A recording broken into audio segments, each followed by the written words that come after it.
Hello, I'm Jordan, you're not. 7 years ago, I reviewed a movie called Monsters Crash the Pajama Party Spook Show Spectacular. It was a weird hodgepodge of movies and clips from horror flicks of the 1950s and 60s. One of them in particular was a clip of a guy and his girlfriend going into a drive-thru, and he randomly turns into a werewolf and he kidnaps his girlfriend and then he runs off. Now, I thought it was just a weird, random little clip that they just filmed for that time period, but it wasn't until recently that I found out it was from an actual movie. Which brings us to tonight's review, Dracula the Dirty Old Man, which came out in 1969, directed by William Edwards.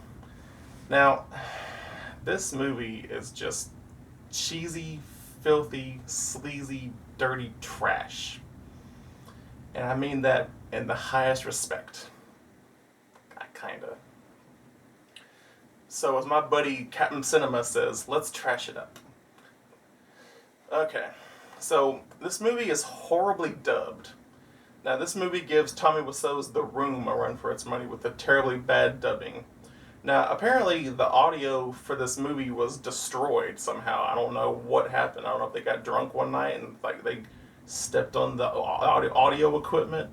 And then I heard two guys, I guess the director and his other friend, they just added their own dialogue to the film. Like, you can tell, like, when women are talking, it's a guy doing the voice. Like, when a woman's talking, it's, oh, hi, I'm a girl. Like, you can tell it's a guy doing falsetto, which adds to its cheesy charm. So, basically, it's Dracula and the Wolfman took a crap on a Playboy magazine. That's this movie. And that's the best way I can describe it. If Bela Lugosi and Lon Chaney Jr. were just sitting around looking at a Playboy, then they took a dump on it, like some Japanese food or something, that'd be this movie. Yep.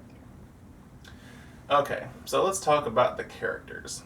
You got Alucard, which is supposed to be Dracula. Now, Alucard is, I think it's a kind of a weird spin-off tribute from Lon Chaney Jr.'s Son of Dracula, which came out in 1943. But that's another review for another time. And then you have Mike Waters, who's some kind of reporter slash journalist, I guess. And, you can tell this, I don't know. Like, is he like is this supposed to be like, was it an Italian movie or was he French or something overdubbed in English? I just don't know. That's part of its enigma, part of its charm. I don't know what the deal is. So Mike is dating a smoking hot, beautiful, sexy redhead named Anne. Now Anne, she becomes basically the final girl in this movie, and she is smoking beautiful. I can't, you know what I'm saying? Okay, so Dracula, or Alucard, is living in a cave in Los Angeles. I don't know why. You'd think he'd be living in a Transylvanian, castle somewhere. But no, he's just living in a cave in Los Angeles, and he's wearing his, Dracula attire. And he wears like a skunk wig. Like, you can tell it's like a wig, but like there's like a little white strip down the middle of his hair. Like a little mohawk of whiteness, just like right along in there. Maybe I'll do that someday when I get old as crap. But I'm only 22 right now. So when Mike's at work, right? And then he gets some kind of report that, oh, Mr. Count Alucard wants you to come out to the mountains so you can see some property he wants to buy. He's, oh, okay, I guess I'll go out there. I'll have to cancel my date with Anne. And this is the best impression I can get right now. And there's like some kind of weird music that plays throughout the whole movie, and it just I don't know, it's just like a weird organ kind of. I can't do it justice, but it just plays throughout, and it's constant the whole movie. It's like when you're playing like an old Super Nintendo video game and it just plays like on a loop over and over and over and over and over. Yeah, that's the music for this movie. So Mike goes out and visits Alucard / Dracula, and Dracula puts him under a spell. He's like, I want you to kidnap some women for me so you can bring them there so I can feed on them and have sex with them. Well, he doesn't actually say that, but he... Okay, so then randomly Mike turns into a werewolf slash jackal or a jackalman, and if Dracula's like, I'm gonna change your name to Irving Jackal or Irving Jackal or Jekyll, like Dr. Jekyll and Mr. Hyde, kind of a weird tribute to that. And he Dracula can turn into a bat, like a bat on a stick, like a really cheesy, awful effect of a bat flying on a stick, which reminds me of Dark Shadows. Yeah, good old Dark Shadows. So then Jekyll slash I guess I don't know, call him Mike Jekyll. He talks like, you know those old timey Popeye cartoons, those old classic Popeye, where Popeye just like he just like randomly mumbles, and like he has like he just I don't know, it's like that, like the whole movie with when he's in that Jekyll character. He's get me a girl, she was so sexy. So he goes up he goes up to a girl, he knocks her out and kidnaps her. And then all of a sudden, she's transported via vampire back to Dracula's cave. And he ties him up, and he's like, oh, I'm going to kiss you. Oh, I'm going to love on you. Oh. So yeah, then he strips them naked, and then he starts just like sexually harassing them. It's kind of creepy. And he has like this very cheesy 1970s goatee. Like the goatee, and like this, he looks like someone spoofing Dracula. And like all he does, like for 5 minutes, he just gropes on the women, just gropes on them. I'm cussing you. And then he bites them and feeds on their blood. Guess where he bites them at? Does he bite them on the neck? Nope. Does he bite them on the arm? Nope. He bites them on their boobs. Why not? Of course. So then there's a scene. It's like, she becomes aware that he's doing this. And you're watching it, and she's like, no. She's like, no, don't do that. But then, like, the audio is just like, like she's into it. Okay. That's weird. And then 5 minutes later, we go back to Mike slash Jekyll. He kidnaps another girl, brings her back, and then Dracula's, I got another one. I'm gonna have fun with you. You're gonna love me. And then he starts like dry humping her. Then he rips her clothes off and just does the exact same thing. Just starts squeezing on her, and then he bites her boob and then feeds on her. It's so creepy.